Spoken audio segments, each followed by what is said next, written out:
On April 27, 2017, Anita Sarkeesian of Feminist Frequency released her final video in her Tropes vs. Women series.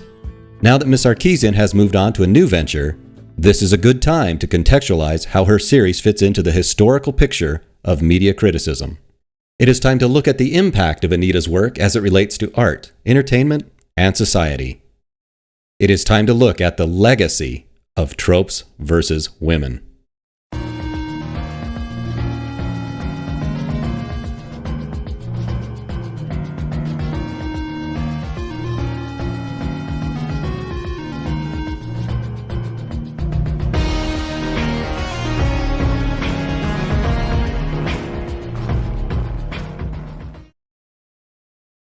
This is Dr. Frederick Wortham.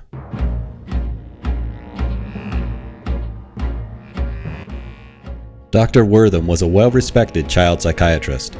In 1954, he produced a book called The Seduction of the Innocent.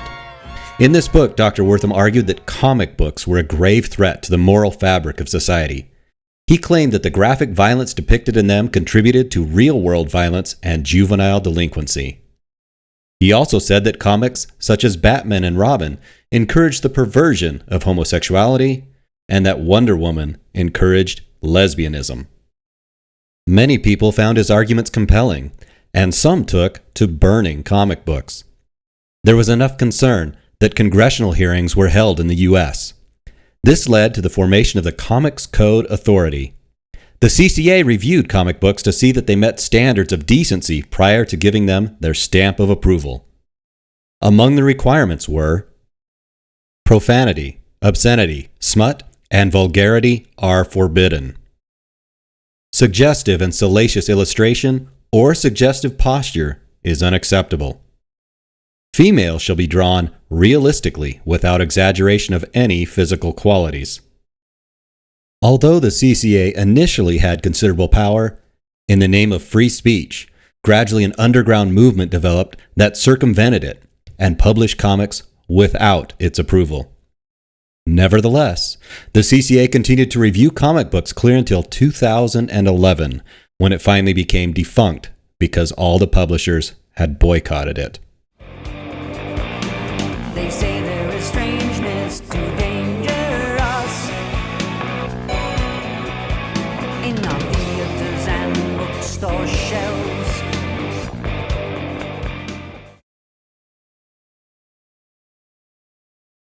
This is Patricia Pulling.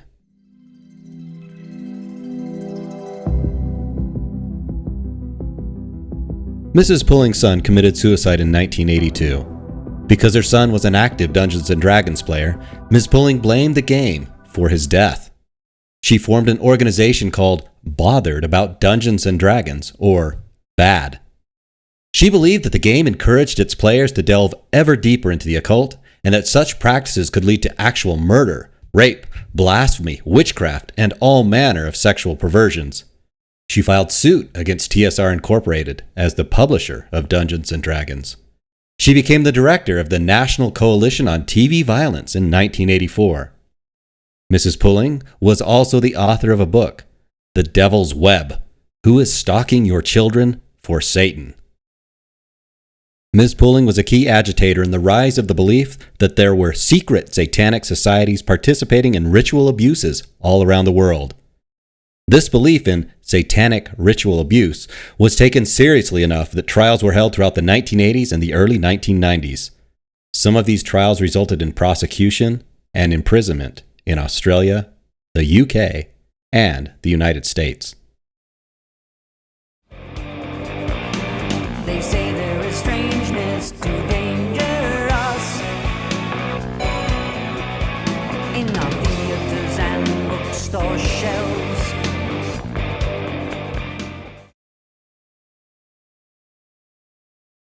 This is Tipper Gore.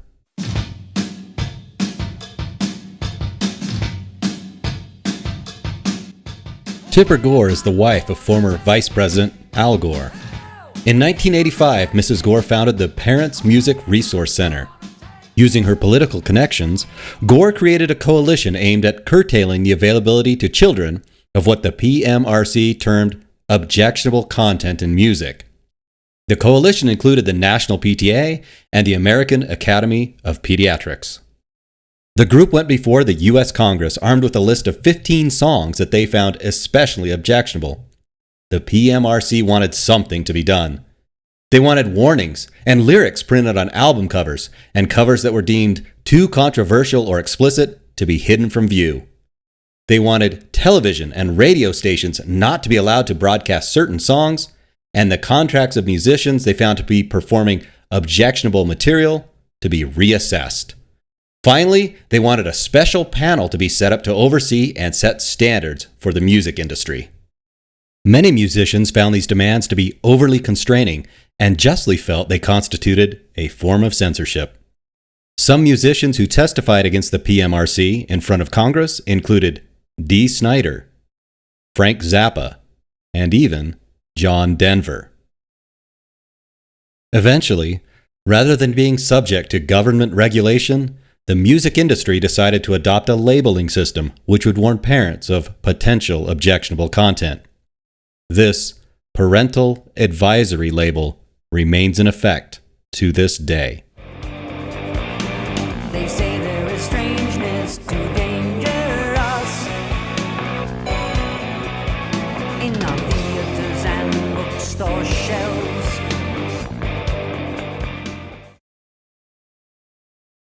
This is attorney Jack Thompson.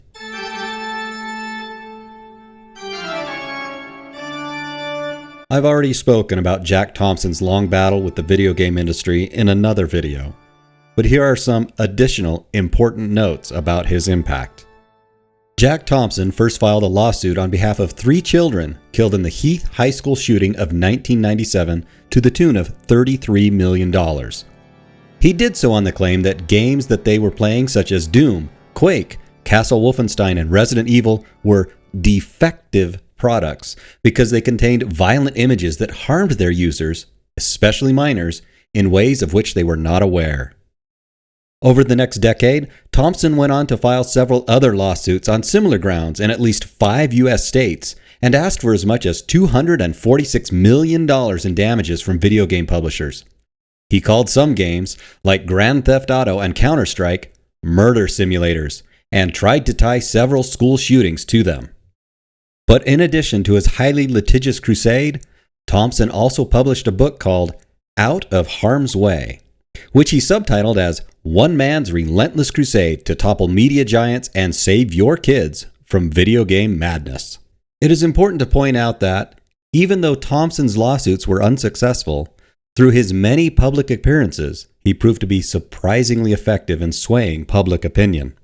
Inspired by the growing moral panic about violence in video games, Senators Hillary Clinton, Joseph Lieberman, and Evan Bayh sponsored a 2005 bill called the Family Entertainment Protection Act, or FEPA. This bill would have made ESRB participation mandatory by all game developers, including indie developers, and would have made the Entertainment Software Ratings Board subject to oversight by the Federal Trade Commission. FEPA would have also imposed large fines of $1,000 for a first-time offense for a sale of an M or an adults-only rated game to a minor, and then an additional $5,000 for each subsequent offense. Contrast this proposed law to the largely voluntary enforcement of movie ratings, where individual theaters can decide their own policies based upon interpretation of local obscenity laws. Thankfully, FEPA didn't pass and it died in committee. If it had passed, digital distribution platforms like Steam may not have survived. But there's more to the story. In 2005, several states were inspired by the federal bill, and the California State Legislature passed AB 1179, which was modeled on FEPA. Then Governor Arnold Schwarzenegger signed it into law. Immediately, however, the new law was challenged, and the enforcement was temporarily stayed with an injunction before it could go into full effect. For the next 6 years, the law wound its way through the courts, up through the Ninth Circuit, until it eventually found its way all the way up to the U.S. Supreme Court. On June 27, 2011, The Supreme Court issued a 7-2 opinion striking down the California law as unconstitutional on the basis of the First and 14th Amendments. Video games were determined to be protected under the Free Speech Clause. This ruling was a great victory. They say there is strangeness too dangerous in our theaters and bookstore shelves.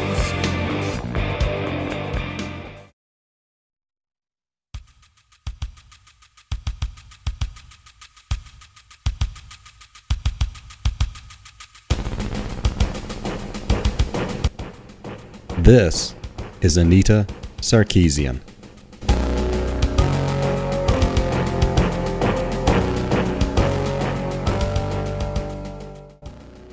Ms. Sarkeesian argued in her Tropes vs. Women series that some video games contribute to sexist attitudes and to potential harassment or violence towards women. She claimed that, in general, video games were exclusionary against women and minorities, and that games, players, and developers all need to change to better fit with her radical feminist ideals. In ways very similar to the others in the long legacy of outrage warriors that precede her, Ms. Sarkeesian's work has served to spark a sort of moral panic about the alleged and hidden dangers found in a particular form of entertainment. However, because the moral panic that Ms. Sarkeesian helped to inspire has not yet died out, some of her supporters may object to including her alongside these others. They'll agree that Dr. Wortham's concerns over perversion in comic books, or Ms. Pulling's concerns about Satanism in Dungeons & Dragons, were overblown, perhaps even ridiculous. But this time, it is different. This time, the concerns are justified. Here are some of the most common defenses offered. Unlike these others, Ms. Sarkeesian is an insider who loves games. Her warnings about the impact of video games comes from a place of genuine love and concern. She's merely trying to make things a little better for the players. It's a soundtrack of one song, except I'm doing video games. So it's not exactly a fandom. I'm not a fan of video games. I actually had to learn a lot about video games in the process of making this. And also, video games, like, I would love to play video games, but I don't want to go around shooting people and ripping off their heads, and it's just gross. So, hence, this is my response to that. Supporters say that, unlike these others, Anita's harassment proves the validity of her position.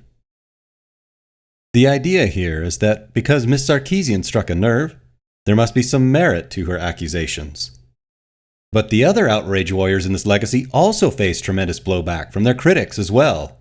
Some, such as Tipper Gore and Jack Thompson, also received death threats, and they were savagely parodied by the same entertainment media they claimed to be seeking to correct.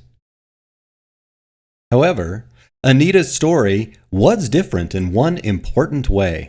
She made the mean tweets and online threats she received as the central theme of her appearances and paid speeches. It is difficult, if not impossible, to find her publicly talking about anything else. Many media outlets sympathized with the plight of a poor damsel signaling her distress and provided her with a platform. This suggests that Anita's popularity may not be due to the strength of her arguments, but rather due to her ongoing celebration of her harassment. Some supporters say that, unlike these others, Ms. Sarkeesian brings an educated and balanced feminist perspective to her criticism. However, of all the outrage warriors included here, she has performed the least amount of research and has the weakest of credentials. She is neither an academic, nor has she published any peer-reviewed research of note. She references no reputable studies and draws exclusively from feminist authors who represent the sex-negative, intersectional, or social constructionist flavors of third-wave feminism. Hence, Sarkeesian's foray into video game criticism follows in the tradition of angry feminists who disparage male sexuality on the one hand, and who see the celebration of feminine beauty as something done exclusively for the alleged male gaze on the other. Ms. Sarkeesian's feminism is closely aligned with feminists who primarily view women as perpetual victims of patriarchal social structures set up to favor men. These postmodernists tend to see the sexes as classes competing against one another in an adversarial relationship. This includes Andrea Dworkin, Catherine McKinnon, Gloria Steinem, and Bell Hooks. But Ms. Sarkeesian doesn't even acknowledge the many feminists who don't see men and women as adversaries. Rather, these feminists see much that is good in men, applaud responsible male sexuality, and extol the positives of masculinity. Most importantly, they don't believe that, in order for women to prosper, men must first be torn down. These feminists include women like Christina Hoff Sommers, Camille Paglia, Wendy McElroy, and the first president of the National Organization for Women, Betty Friedan. So, by including only the narrow viewpoints of the postmodern social constructionist feminists in her complaints, Ms. Sarkeesian does a disservice not only to video games, but to feminism as well. Some supporters claim that, unlike these others, Anita merely seeks to encourage discussion and dialogue on her chosen topic of sexism in video games. As a counterpoint, we can note that Ms. Sarkeesian disables all comments and feedback on her videos. She ignores requests for open and respectful discussion, even when the petitioner offers to allow her to set the terms. She has shown herself to be especially allergic to criticism. For example, when one of her longtime critics opted to attend a public panel where she was speaking in the hopes of being able to engage with her or ask a few questions, here was her response. If you Google my name on YouTube, you get shitheads like this dude who are making these dumbass videos that just say the same shit over and over again. I'm like, I need to give you attention because you're a garbage human.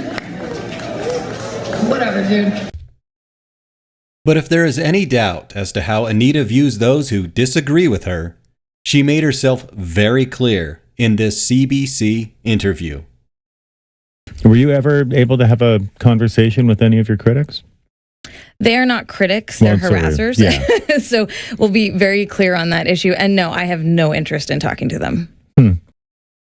Finally, supporters will say that, unlike the other outrage warriors in this legacy, Anita has not been party to any group calling for censorship. This is the defense most likely to be extolled by her supporters. On the surface, it may seem to have some merit. But even if she has not expressly called for censorship, she does appear to be contributing to it. First, remember that thanks to the defeat of FIPA and AB 1179, video games are now protected free speech in the USA. Any attempts by Anita or her supporters to censor games in the United States would likely fail. Fans of video games can take some comfort in this. But this has not stopped supporters in other countries from taking inspiration from Tropes vs. Women as a justification to censor games. For example, a successful petition in Australia got the sales of GTA 5 banned from some stores for being sexually violent. Sweden is creating a new sexism rating especially for video games. And the French government is considering making any games it determines to be sexist to be off limits to minors. The sponsor of this push for censorship is the French Secretary of Digital Affairs, a woman named Axelle Lemaire, and she proudly states that her motivation comes from Ms. Sarkeesian. But supporters may say that Ms. Sarkeesian can't be held responsible for the actions of others. What has she done specifically in support of censorship? In September of 2015, the United Nations held a forum on what it termed cyber violence against women and girls. This forum, in turn, produced a report that claimed, even though men are subjected to equal levels of mean tweets and cyberbullying, women and girls are more fragile and hence need special protections in order to feel safe when they go online.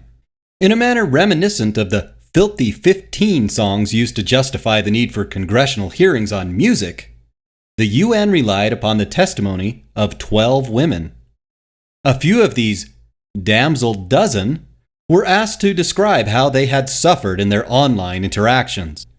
Among their number was both Zoe Quinn, known for her role in the scandal that later sparked Gamergate, and Feminist Frequency's Anita Sarkeesian. The report recommended that strident worldwide measures needed to be taken. These measures included heavy-handed oversight and monitoring, stricter laws and regulations, increased diligence and technical tools for law enforcement, and sanctions against any countries that would not comply with the UN's recommendations. Fortunately, the world's response to the UN's report was universally negative. Most news outlets immediately recognized it for what it was, a call to censor the internet. Others noted that the report was extremely poorly researched and was filled with false citations and misleading information. The report proved to be such an embarrassment that the UN retracted it. But, even so, Ms. Sarkeesian expressed her satisfaction at the attempt. She said, "It's an encouraging sign that the United Nations is taking the epidemic of gendered online harassment seriously, and I hope this inspires more active efforts in this area." Indeed, one might ask, why seek to censor only video games when the opportunity to censor the entire internet may be possible? And so, Ms. Anita Sarkeesian's rightful place among these other outrage warriors proves to be well deserved. They say there is strangeness too dangerous in our theaters and bookstore shelves. Those who know what's best for us must rise and save us from ourselves.